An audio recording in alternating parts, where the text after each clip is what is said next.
हज़रत इमाम हुसैन, जो पैगंबर मोहम्मद के नवासे थे, 10 मुहर्रम 61 हिजरी,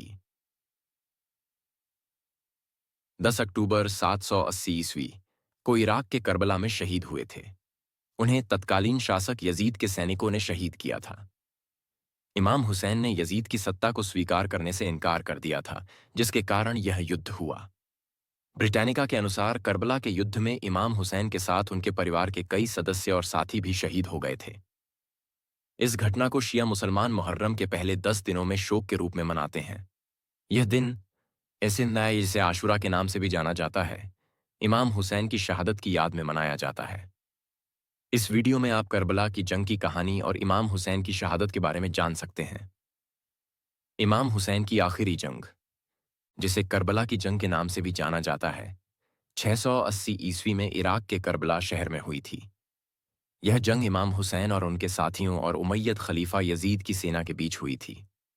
इमाम हुसैन ने यजीद की सत्ता को चुनौती दी थी और न्याय और सच्चाई के लिए लड़ाई लड़ी थी। विस्तार से पृष्ठभूमि। यजीद एक क्रूर शासक था और इमाम हुसैन ने उसके शासन को स्वीकार करने से इनकार कर दिया था। इमाम हुसैन का मानना था कि यजीद इस्लाम के सिद्धांतों के खिलाफ काम कर रहा है, इसलिए उन्होंने उसके खिलाफ आवाज उठाई। जंग। इमाम हुसैन अपने परिवार और साथियों के साथ मदीना से कूफा जा रहे थे जब उन्हें करबला के पास यजीद की सेना ने घेर लिया। 10 मुहर्रम को दोनों पक्षों के बीच भीषण लड़ाई हुई। इमाम हुसैन और उनके 62 साथियों को शहीद कर दिया गया। परिणाम। करबला की जंग ने इतिहास में एक महत्वपूर्ण मोड़ दिया। यह जंग अन्याय और अत्याचार के खिलाफ संघर्ष का प्रतीक बन गई। इमाम हुसैन की शहादत ने शिया मुसलमानों के लिए एक प्रेरणा स्रोत का काम किया है। महत्व। करबला की जंग ने इस्लाम में एक महत्वपूर्ण स्थान हासिल किया है, खासकर शिया मुसलमानों के लिए। यह दिन मुहर्रम के महीने में मनाया जाता है और इस दौरान शोक मनाया जाता है कि ताकर्यापात्या है। आप यह वीडियो देखकर करबला की जंग के बारे में और जान इमाम हुसैन की आखिरी जंग, जिसे करबला की जंग के नाम से भी जाना जाता है, 680 ईस्वी में इराक के करबला शहर में हुई थी। यह जंग इमाम हुसैन और उनके साथियों और उमैयद खलीफा यजीद की सेना के बीच हुई थी। इमाम हुसैन ने यजीद की सत्ता को चुनौती दी थी और न्याय और सच्चाई के लिए लड़ाई लड़ी थी। विस्तार से पृष्ठभूमि। यजीद एक क्रूर शासक था और इमाम हुसैन ने उसके शासन को स्वीकार करने से इनकार कर दिया था।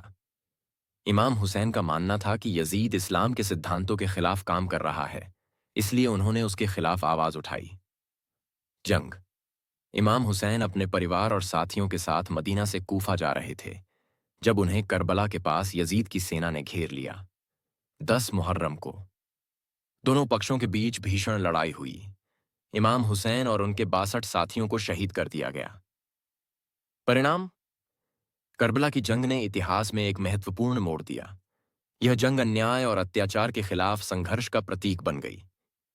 इमाम हुसैन की शहादत ने शिया मुसलमानों के लिए एक प्रेरणा स्रोत का काम किया है।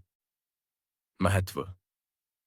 करबला की जंग ने इस्लाम में एक महत्वपूर्ण स्थान हासिल किया है, खासकर शिया मुसलमानों के लिए। यह दिन मुहर्रम के महीने में मनाया जाता है और इस दौरान शोक मनाया जाता है ताकि गई है। आप यह वीडियो देखकर करबला की जंग के बारे में और जान इमाम हुसैन की आखिरी जंग, जिसे करबला की जंग के नाम से भी जाना जाता है, 780 ईस्वी में इराक के करबला शहर में हुई थी। यह जंग इमाम हुसैन और उनके साथियों और उमैयद खलीफा यजीद की सेना के बीच हुई थी। इमाम हुसैन ने यजीद की सत्ता को चुनौती दी थी और न्याय और सच्चाई के लिए लड़ाई लड़ी थी। विस्तार से पृष्ठभूमि।